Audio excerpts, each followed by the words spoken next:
Mehra Hussain Khan, Bangla vision news desk. রাজধানীর Rajarbagh police ব্যারাকের ছাদ থেকে মস্তকহীন এক ব্যক্তির মৃতদেহ উদ্ধার করা হয়েছে, তবে মৃতদেহের কোনো পরিচয় পাওয়া যায়নি। এমন সংরক্ষিত স্থানে সংঘটিত হত্যাকাণ্ডের কোনো কারণ না জানা গেলেও পুলিশ বলছে সোমবার রাতে এই হত্যাকাণ্ডটি হয়ে থাকতে পারে। সুজন মাহমুদের রিপোর্ট।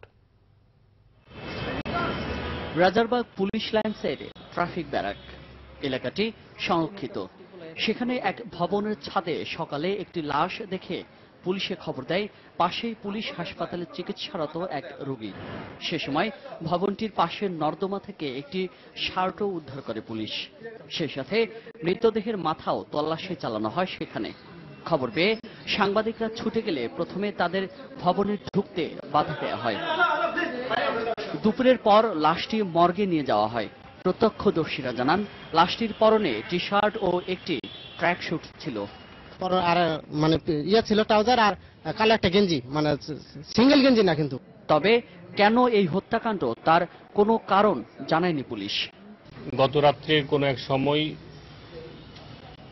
এই হত্যাকাণ্ডটা ঘটেছে, এখন পর্যন্ত আইডেন্টিফাই করা যায় নাই। আমরা আমাদের আইনগত যে ব্যবস্থা নেওয়া সেটা নিচ্ছি। এটা মস্তকবিহীন এবং কয়েকটা স্ট্যাবিং এর চিহ্ন আছে। এটা হাতে এবং বুকে, পেটে। এর আগে 1999 সালের মার্চ মাসে ডিবি অফিসের ছাদ থেকে জালাল নামে পুলিশের এক সোর্সের লাশ উদ্ধার করা হয়েছিল। সুজন মাহমুদ, বাংলা ভিশন, ঢাকা। এদিকে রাজধানীর পাশে গাজীপুরের নলজানি এলাকায় উদ্ধার হয়েছে গৃহবধূর 6 টুকরা লাশ। এ ঘটনায় ঘাতক স্বামী ও তার দ্বিতীয় স্ত্রীকে আটক করা হয়েছে। এছাড়া ঝিনাইদহ, বগুড়া, সাভার ও ব্রাহ্মণবাড়িয়ায় চাঞ্চল্যকর খুন হয়েছে আরো 5 জন। প্রতিনিধিদের পাঠানো তথ্য ছবিতে মোর্শেদা রাসেলের ডেস্ক রিপোর্ট। ভোরে গাজীপুরের চান্দনা চৌরাস্তার রওশন সড়ক এলাকায় স্ত্রীর 6 টুকরো লাশ ব্রিফকেসে ভরে পালানোর সময় স্থানীয়রা তাড়া করে ঘাতক স্বামী রিয়াজুলকে। এ সময় ব্রিফকেস খুলে স্ত্রীর মাথা ও দেহের বিভিন্ন অংশ রাস্তায় ছড়িয়ে পড়লে তাকে আটক করে পুলিশে খবর দেয় তারা। সম্পর্ক ছিল, তাই নিয়ে বসে নিয়ে কথা কাটাকাটি লাগছে এবং তার সঙ্গে কথা বলতো, তার সঙ্গে দায়িত্ব আসতো। তদন্তের মাধ্যমে এ ব্যাপারে আরো তথ্য মিলবে বলে জানায় পুলিশ। তাদের ভিতরে ঝগড়া হয়, এক পর্যায়ে স্বামী তার স্ত্রীকে শ্বাসরুদ্ধ করে হত্যা করার পরে তিনি পরিকল্পনা করে এই মুহূর্তে তো আমি লাশ সরাইতে পারবো না, পরে তিনি নিজে সিদ্ধান্ত নিয়ে সেই লাশকে 6 টুকরা করে ওই লাগেজে ভরে। এদিকে ঝিনাইদহের উদয়পুরে তামাকক্ষেত থেকে উদ্ধার হয় ইজি বাইক চালক রাসেলের লাশ। বগুড়ায় জনস্বাস্থ্য প্রকৌশল অধিদপ্তরের টেন্ডার নিয়ে বিরুদ্ধে প্রতিপক্ষের হাতে খুন হয়েছেন ঠিকাদার আব্দুল মজিদ। শহরের 7 মাথায় বিয়াম মডেল স্কুলের সহকারী শিক্ষক আব্দুল বাকিকে কুপিয়ে হত্যা করেছে দুর্বৃত্তরা। অন্যদিকে অপহরণের 8 দিন পর সাভারের কলমা থেকে এক কলেজ ছাত্রীর লাশ উদ্ধার করেছে পুলিশ। এছাড়া ব্রাহ্মণবাড়িয়ার সরাইলে পুলিশ উদ্ধার করেছে ফারজানা আক্তার ময়নার লাশ। সোমবার রাত 10টার পর থেকে খুঁজে পাওয়া যাচ্ছিল না এই তরুণীকে। Morsheda Rasel, Bangla vision news desk. সাতক্ষীরায় যৌথ বাহিনীর অভিযান নিয়ে বেগম জিয়ার বক্তব্য 24 ঘন্টার মধ্যে প্রত্যাহারের আলটিমেটাম দিয়েছেন আওয়ামী লীগের সাধারণ সম্পাদক সৈয়দ আশরাফুল ইসলাম। নইলে উপযুক্ত ব্যবস্থা নেওয়ার হুঁশিয়ারি দেন তিনি। বিএনপি নীতি নির্ধারক কে তা জানতে পারলে সংলাপ হবে বলেও মন্তব্য করেন তিনি। রিপোর্ট তাইমুর রশিদের। বিএনপি চেয়ারপারসনের বক্তব্যের জবাব দিতে দলের ধানমন্ডি কার্যালয়ে সংবাদ সম্মেলন করেন আওয়ামী লীগের সাধারণ সম্পাদক সৈয়দ আশরাফুল ইসলাম। সমাবেশে জামাত ও হেফাজত ছিল না এমন ভাব দেখালেও বেগম জিয়া মূলত শাক দিয়ে মাছ ঢাকার চেষ্টা করেছেন বলে মন্তব্য করেন তিনি। তারেক জিয়া বলছেন এই সরকারের সঙ্গে কোনো আলোচনাই হবে না, আর বেগম খালেদা জিয়া বলছেন সরকারকে আলোচনা করতেই হবে। বাংলাদেশের মানুষ কোনটাকে আসল আহ্বান হিসেবে ধরে নেবে। আমরা আশা করব যে বেগম খালেদা জিয়া ঠিক করবেন কে তার দলের নীতি নির্ধারক, এবং সেটা নিশ্চিত করতে পারলেই আমরা জানতে পারব যে কার কথায় কতটুকু গুরুত্ব দেওয়া প্রয়োজন। সৈয়দ আশরাফ বলেন, খালেদা জিয়ার হাতে আর কেউ নিরাপদ নয়। বিএনপি নেত্রীকে উদ্দেশ্য করে তিনি বলেন, রানী হয়ে বসে থেকে ক্ষমতার রসগোল্লা খাওয়া অসম্ভব। উনি আশা করেছিলেন কোন এক দেশের রাষ্ট্রদূত উনাকে শুধু নির্বাচনে নিয়ে আসবে না, উনাকে জয়ী করে বাংলাদেশের প্রধানমন্ত্রী বানাবে। যে একটা স্বাধীন দেশের একটা অত্যন্ত গুরুত্বপূর্ণ রাজনৈতিক দল, তার নেত্রী বিভিন্ন দূতাবাসের আপনার কাছে গিয়ে উনি সম্পূর্ণভাবে আত্মসমর্পণ করেছেন। কেন আত্মসমর্পণ? বাংলাদেশের এই মান সম্মান তিনি নিচু করে দিলেন শুধুমাত্র ক্ষমতায় লাভের আশায়। কিন্তু উনি ক্ষমতায়ও পান নাই, নিজের মানিজ্যতও রাখে নাই, বাংলাদেশেও মানিজ্যকে তিনি ধ্বংস করেছেন। সাতক্ষীরায় যৌথ বাহিনীর অভিযান নিয়ে বেগম জিয়ার বক্তব্যের কড়া সমালোচনা করে সৈয়দ আশরাফের প্রশ্ন, বিএনপি নেত্রী কি প্রতিবেশী দেশের সাথে যুদ্ধ বাঁধাতে চান? আমি আশা করি যে এই বক্তব্য খালেদা জিয়া আগামী 24 ঘন্টার মধ্যে তুলে নেবেন এবং জাতির কাছে ক্ষমা চাইবেন। রাষ্ট্রীয় নিরাপত্তা, আমাদের সার্বভৌমত্ব নিয়ে খেলাধুলা করার অধিকার বাংলাদেশে কারো নাই। এবং সরকার এই ধরনের পরিস্থিতি যদি কেউ সৃষ্টি করে, বাংলাদেশের নিরাপত্তা যদি কেউ হুমকি হয়ে থাকে, কেউ যদি আমাদের সার্বভৌমত্ব নিয়ে ছিনিমিনি খেলে, কেউ যদি আমাদের সার্বভৌমত্বের প্রতীক সশস্ত্র বাহিনী নিয়ে অপপ্রচারে লিপ্ত হয়, তার প্রতি অবশ্যই সরকার উপযুক্ত ব্যবস্থা গ্রহণ করবে। বাংলাদেশের ভাবমূর্তি ও বন্ধুর কোনো অভাব নেই, এমন মন্তব্য করে আওয়ামী লীগের সাধারণ সম্পাদক বলেন, কেউ রুখতে পারবে না গণতন্ত্রের এই অগ্রযাত্রা। তাইমুর রশিদ, বাংলা ভিশন, ঢাকা। অন্যদিকে যৌথ বাহিনীর অভিযানে নিহতের ঘটনাকে রাজনৈতিক হত্যা বলে মানতে নারাজ স্বরাষ্ট্র প্রতিমন্ত্রী আসাদুজ্জামান খান কামাল। গতকাল সকালে রাজধানীর পিলখানায় বিজিবি দিবসের অনুষ্ঠান শেষে তিনি বলেন, নাশকতার কারণ খতিয়ে দেখতেই এই অভিযান চলছে। স্বরাষ্ট্র প্রতিমন্ত্রী আরো বলেন, গেল ৩-৪ মাসে বিভিন্ন জেলায় সংঘটিত নাশকতার ঘটনার তদন্ত কাজ করছে যৌথ বাহিনী। সীমান্ত হত্যা সহনীয় পর্যায়ে নিয়ে আসা হবে বলেও জানান আসাদুজ্জামান খান কামাল। এদিকে সংবাদ মাধ্যমের প্রকাশিত খবরের বরাত দিয়েই যৌথ বাহিনীর অভিযানের বিষয়ে সোমবারের সমাবেশে বেগম জিয়া বক্তব্য দিয়েছেন বলে জানিয়েছেন বিএনপি নেতারা। অন্যদিকে রাজনীতিবিদ সহ পেশাজীবীরা 95% জনগণের ভোটাধিকার হরণকারীদের বিরুদ্ধে ঐক্যবদ্ধ আন্দোলন গড়ে তুলতে ঐক্যবদ্ধ হওয়ার আহ্বান জানিয়েছেন। তারা বলেন, গণতন্ত্রের নামে বর্তমান সরকার স্বৈরাচারের অন্যতম উদাহরণ। জাহাঙ্গীর আকন্দের রিপোর্ট। শহীদ রাষ্ট্রপতি জিয়াউর রহমানের জন্মবার্ষিকী উপলক্ষে জাতীয় প্রেস ক্লাবে আলোচনা সভা করে সম্মিলিত পেশাজীবী পরিষদ। এতে অংশ নেন রাজনীতিবিদ, শিক্ষক, চিকিৎসক সহ পেশাজীবীরা। এ সময় তারা বলেন, জিয়াউর রহমান আওয়ামী লীগের হাতে নিহত গণতন্ত্র পুনরুজ্জীবিত করেছিলেন। তলাবিহীন ঝুড়ি থেকে আধুনিক বাংলাদেশ গড়ায় জাতির কাছে প্রেরণা হয়ে আছেন শহীদ জিয়া। জনগণের ভোটাধিকার হরণকারী সরকারের বিরুদ্ধে ঐক্যবদ্ধ হওয়ার আহ্বান জানান বক্তারা। শতকরা 5 নম্বর পেয়ে ফেল করা যারা, তারাই এখন ফার্স্ট ক্লাস ফার্স্ট হয়ে গেছে। তামাশার নির্বাচন, ফেল করার নির্বাচন, তারপর জগাখড়ি মন্ত্রিসভা। শতকরা 95% মানুষকে ভোটাধিকার বঞ্চিত করেছেন। তাদের বিরুদ্ধে ভোটের অধিকার আদায় করার নতুন যুদ্ধে আপনাদের নামতে হবে। মিলিটারি স্বৈরাচারের চাইতে গণতান্ত্রিক স্বৈরাচার অনেক যে কঠিন, এটা জননেত্রী শেখ হাসিনা বুঝিয়ে দিয়েছেন। জনগণের সম্মিলিত আন্দোলন ছাড়া এই স্বৈর শাসককে উৎখাতের কোনো পথ নাই। আর আজকে যারা আন্দোলনের দুর্বলতা দেখছেন, আমি বলবো অনেক সৃষ্টি করবেন। এত বড় আন্দোলন বাংলাদেশে কেন, বিশ্বে অনেক জায়গায় দেখা যাবে।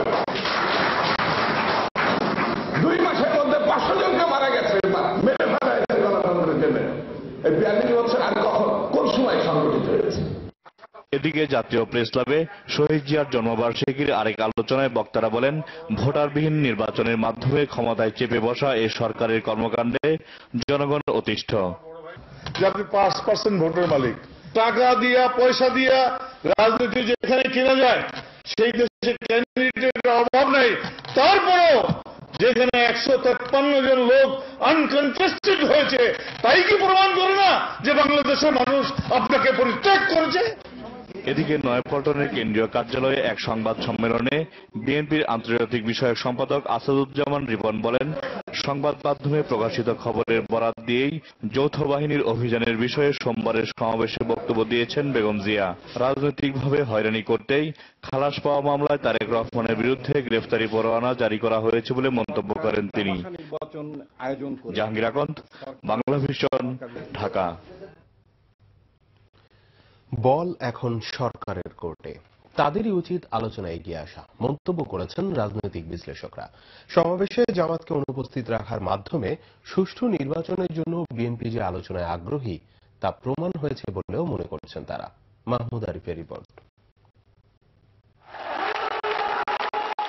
2 মাসেরও বেশি সময় পর সোমবার রাজধানীর রাজপথে বিএনপি নির্বাচন প্রত্যাখ্যান করায় দেশবাসীকে অভিনন্দন জানাতে আয়োজন করে গণসমাবেশের।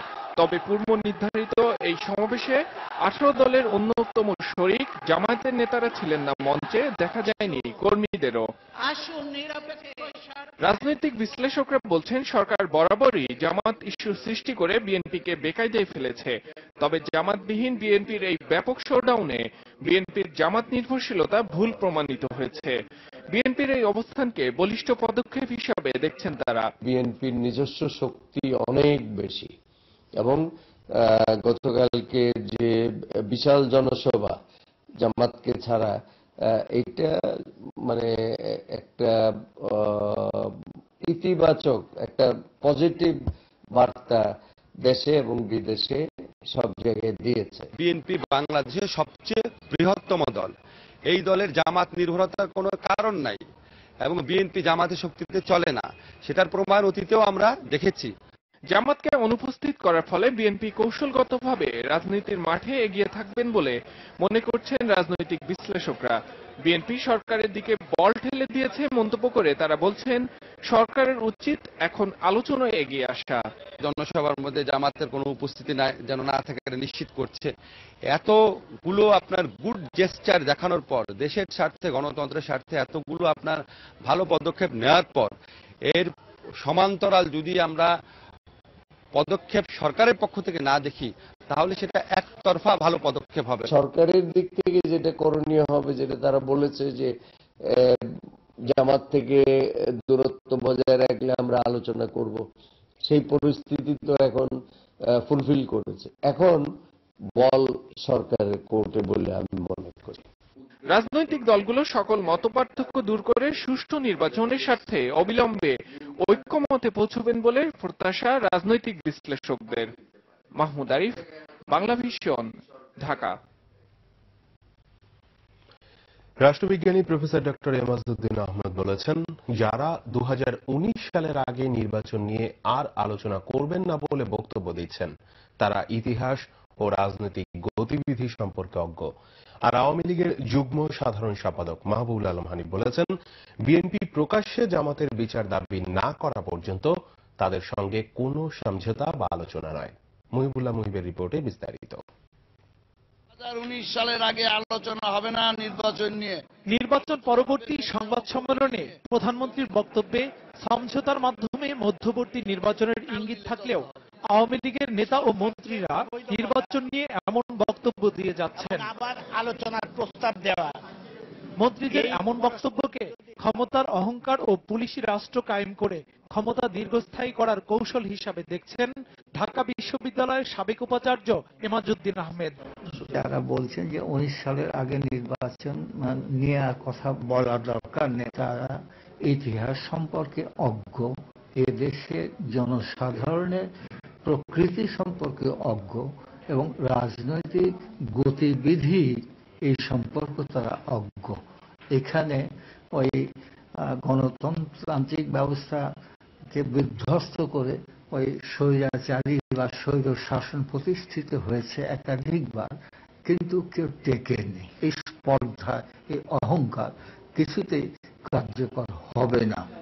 তবে মায়ার বক্তব্যকে ব্যক্তিগত আখ্যা দিয়ে আওয়ামী লীগের যুগ্ম সাধারণ সম্পাদক মাহবুবুল আলম হানিফ বলেন, এই সরকার কতদিন ক্ষমতায় থাকবে তা নির্ধারণ করবে দেশের জনগণ। আমরা সেই নির্বাচন নিয়ে কথা বলার সময় হয়তো এই মুহূর্তে হয় নাই, তারপরে আমরা আলোচনা করতে পারি। আলোচনার পরিবেশ সৃষ্টি হলে আলোচনা অবশ্যই করা যেতে পারে। রাজনীতিতে যে কোনো সময় যে কোনো সিদ্ধান্ত হতে পারে, রাজনীতিতে কোনো বিষয়ই স্থায়ী নয়, কোনো বিষয়ই অস্থায়ী নয়। প্রকাশ্যে ঘোষণা দিয়ে জামাতের সঙ্গ না ছাড়া পর্যন্ত বিএনপির সঙ্গে কোনো আলোচনা হবে না বলেও জানান হানিফ। সুস্থ ধারার রাজনীতিতে মুহিবুল্লাহ মুহিব, বাংলা ভিশন, ঢাকা।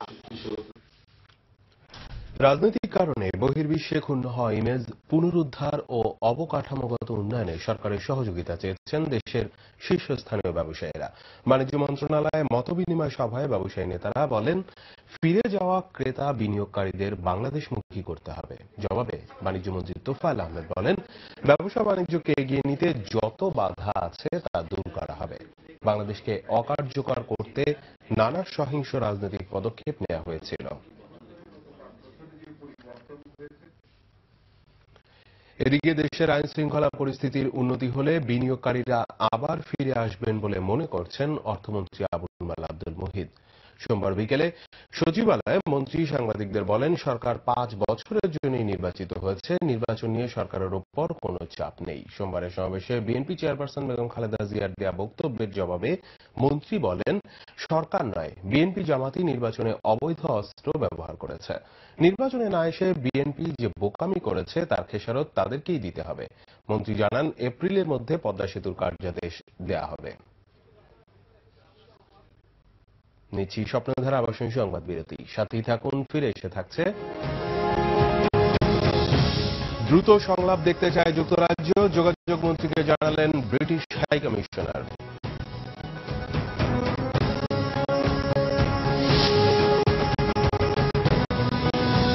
থাইল্যান্ডে বিক্ষোভ ঠেকাতে রাজধানী ব্যাংকক ও এর চারপাশের প্রদেশগুলোতে 60 দিনের জরুরি অবস্থা জারি।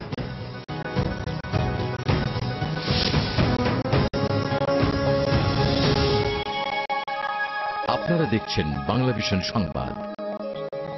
স্টার গোল্ডের সেরা উপহার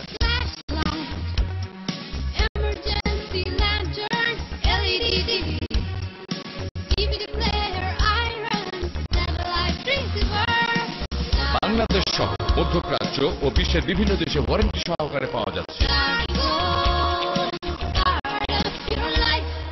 রিয়াদের বুকে একমাত্র পলিক্লিনিক নিউ সাফা মক্কা পলিক্লিনিক, যেখানে সর্বোচ্চ সংখ্যক বাংলাদেশি, ইন্ডিয়ান ও পাকিস্তানি ডাক্তার দ্বারা উন্নত চিকিৎসা ব্যবস্থা নিশ্চিত করা হয়। নিউ সাফা মক্কা পলিক্লিনিক, ফোন 40400188, ফ্যাক্স 40444544। জীবনকে মধুময় করতে স্টার লাইফ নিয়ে এলো উন্নত মানের জাপান ও কোরিয়ান টেকনোলজি দিয়ে তৈরি LED TV, flash light, DVD player, portable DVD player, iron, satellite receiver ও অ্যাক্সেসরিজ। বাংলাদেশ সহ মধ্যপ্রাচ্য বিশ্বের বিভিন্ন দেশে ওয়ারেন্টি সহকারে পাওয়া যাচ্ছে। Star life, enjoy your star life. আপনারা দেখছেন বাংলা ভিশন সংবাদ।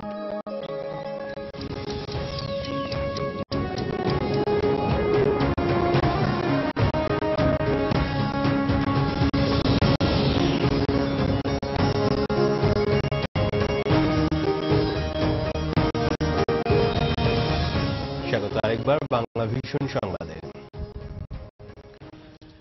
সংলাপ অনুষ্ঠানে দ্রুত সুনির্দিষ্ট পদক্ষেপ দেখতে চায় যুক্তরাজ্য।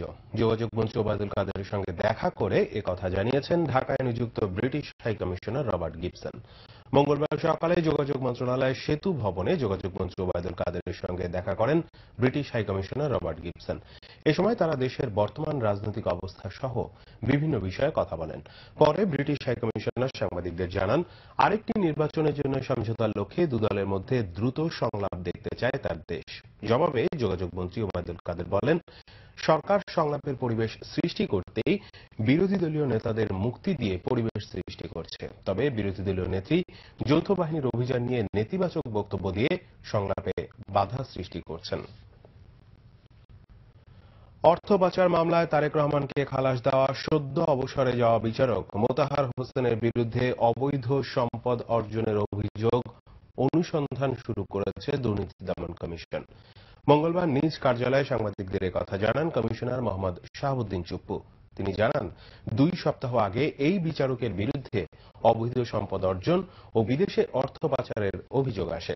বিষয়টি অনুসন্ধানে এরই মধ্যে কর্মকর্তাও নিয়োগ দিয়েছে কমিশন।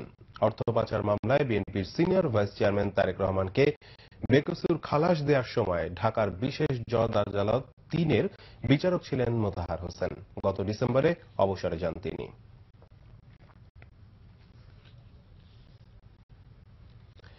এদিকে আত্মসমর্পণ করলে তারেক রহমান অর্থ পাচার মামলায় জামিন পাবেন বলে জানিয়েছেন আইনমন্ত্রী অ্যাডভোকেট আনিসুল হক। সংখ্যালঘুদের ওপর হামলার ঘটনায় দায়ের করা মামলাগুলো দ্রুত বিচার ট্রাইব্যুনালে বিচারের কথাও জানিয়েছেন আইনমন্ত্রী। সচিবালয়ে ব্রিটিশ হাই কমিশনার রবার্ট গিবসনের সাথে বৈঠক শেষে তিনি বলেন, স্পেশাল পাওয়ার অ্যাক্ট কাজে লাগাতে পুলিশকে নির্দেশ দেওয়া হয়েছে। এক প্রশ্নের জবাবে আইনমন্ত্রী বলেন, মানি লন্ডারিং মামলায় তারেক রহমানকে আত্মসমর্পণের আদেশ দেওয়া হয়েছে। এটি এখন তারেক রহমানের সিদ্ধান্তের উপর নির্ভর করছে।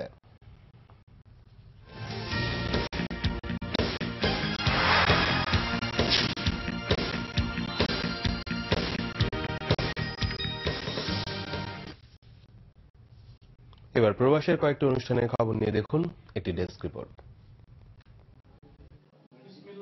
শহীদ রাষ্ট্রপতি জিয়াউর রহমানের ৭৮তম জন্মবার্ষিকী উপলক্ষে দোয়া মাহফিল ও আলোচনা সভার আয়োজন করে জাতীয়তাবাদী দল ইতালি শাখা। রোমের তরপিনাত্তারায় অনুষ্ঠিত এই সভায় আলোচনা করেন আজহারুল আজম বাঁধন, আবুল হোসেন জসিম ও আশরাফুল আলম। এদিকে শহীদ রাষ্ট্রপতি জিয়াউর রহমানের জন্মবার্ষিকী উপলক্ষে আলোচনা সভা ও দোয়া মাহফিলের আয়োজন করেছে সৌদি আরব পূর্বাঞ্চলীয় প্রদেশ দামাম আল খোবার মহানগর বিএনপি। সভায় বক্তব্য রাখেন Sohel Ahmed, engineer Kamruzzaman token, doctor Gaziur Rahman এবং সাব্বির আহমেদ চৌধুরী। বঙ্গবন্ধুর স্বদেশ প্রত্যাবর্তন দিবস উপলক্ষে রোমে আলোচনা সভা হয়েছে। শেখ রাসেল জাতীয় শিশু কিশোর পরিষদ ইত্যাদির সহযোগিতায় এ সভার আয়োজন করা হয়। হাবিবুর রহমান নাজমুলের সভাপতিত্বে আলোচনা সভায় বক্তব্য রাখেন আলমগীর হোসেন, আতিয়ার রসুল কিটন, আব্দুর রশিদ সহ অনেকে।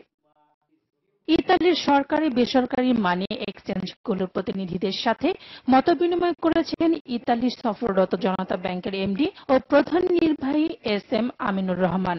রোমের জনতা এক্সচেঞ্জ কোম্পানির কার্যালয়ে অনুষ্ঠিত এই সভায় মোহাম্মদ ইদ্রিস ফরাজি, জাহাঙ্গীর ফরাজি, হাসান ইকবাল, শাহ মোহাম্মদ তাইফুর রহমান ছোটন, জসিমউদ্দিন সহ রাজনৈতিক, সামাজিক ও ব্যবসায়ী নেতারা উপস্থিত ছিলেন। পবিত্র ঈদে মিলাদুন্নবী উপলক্ষে দোয়া মাহফিল ও আলোচনা সভা করেছে কাতার শাখা মুনিরিয়া যুব তাবলিগ কমিটি বাংলাদেশ। তৌহিদুল আলম শাহ এর সভাপতিত্বে এতে উপস্থিত ছিলেন অধ্যক্ষ আল্লামা সৈয়দ মোহাম্মদ মনিরুল্লাহ আহমদী, মাদ্দাজিল রুহুল আলী। অন্যান্যের মধ্যে বক্তব্য রাখেন সেকান্দার আলী বাড়ি ও Nazim Ahmed. Morshada Rasel, Bangla vision news desk. এবার আমিন জুয়েলার্স আন্তর্জাতিক সংবাদ।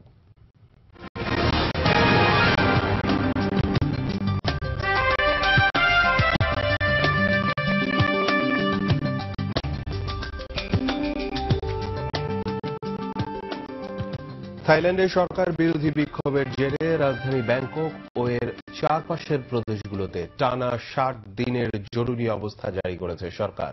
থাইল্যান্ডের স্থানীয় সময় বুধবার থেকে কার্যকর করা হবে এই জরুরি অবস্থা। জরুরি অবস্থায় কোনো জায়গায় একসাথে 5 জনের বেশি জমায়েত হতে পারবে না।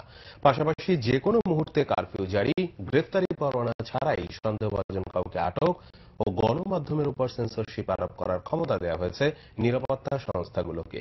থাই সরকারের পক্ষ থেকে জানানো হয়েছে, প্রধানমন্ত্রী ইংলাক সিনেওয়াত্রার পদত্যাগের দাবিতে চলা বিক্ষোভের মুখে ব্যাপক সহিংসতা ছড়িয়ে পড়ার পাশাপাশি সরকারি সব প্রতিষ্ঠানের কার্যক্রম স্থবির হয়ে পড়েছে।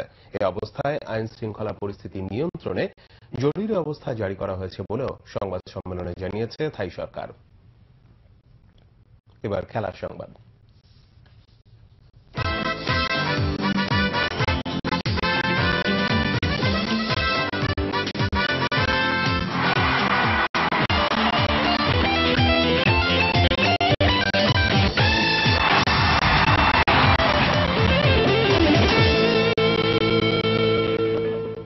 ফুটবল।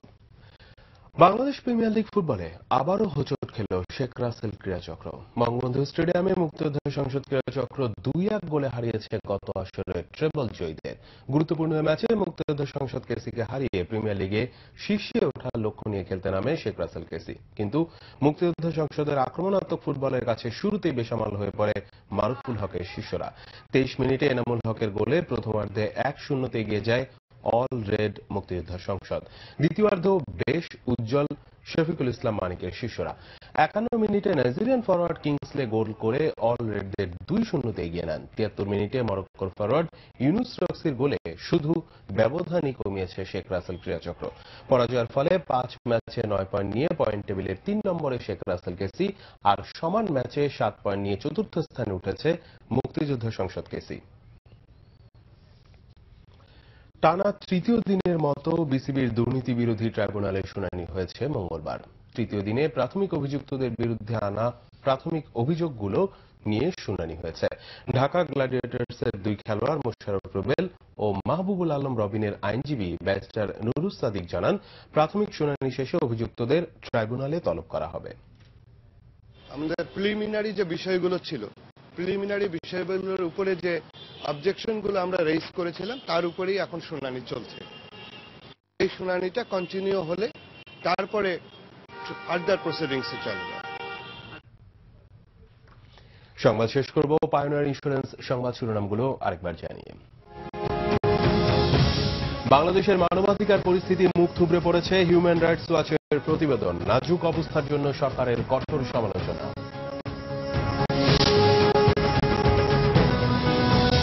সাতক্ষীরায় যৌথ বাহিনীর অভিযান নিয়ে বেগম জিয়ার বক্তব্য, 24 ঘন্টার মধ্যে প্রত্যাহারের আলটিমেটাম, নইলে উপযুক্ত ব্যবস্থা, হুঁশিয়ারি সৈয়দ আশরাফের। গণমাধ্যমের বরাত দিয়েই যৌথ বাহিনীর বিষয়ে কথা বলেছেন বেগম জিয়া। জানালেন বিএনপি নেতারা, বললেন এ সরকার গণতন্ত্রের নামে স্বৈরাচারের উদাহরণ। এই ছিল এখনকার মতো। পরের সংবাদ সকাল 7:30। এর আগে 2টায় রয়েছে নিউজ টপ 10 দেখার আমন্ত্রণ রইল। এছাড়া দেশ বিদেশের সব শীর্ষ সংবাদ সবার আগে জানতে আপনার গ্রামীণ ফোন বাংলা লিংক অথবা এয়ারটেল থেকে ডায়াল করুন 1616 নাম্বারে। এতক্ষণ সঙ্গে থাকায় ধন্যবাদ সবাইকে।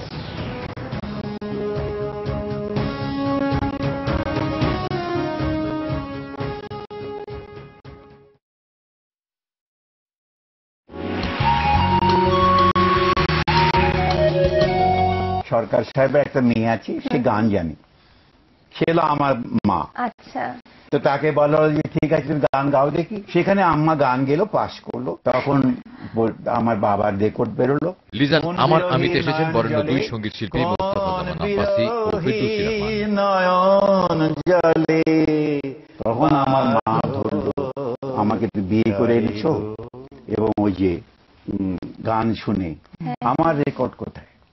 তোমার রেকর্ড বেরোচ্ছে, তুমি নাম করছো আমি, তখন বলি তোমাকে রেকর্ড করানো হবে। তখন এই গানটা সিলেক্ট করা হলো, তোমার কলগীতে বাদল ধারা ঝরে বুঝি তাই।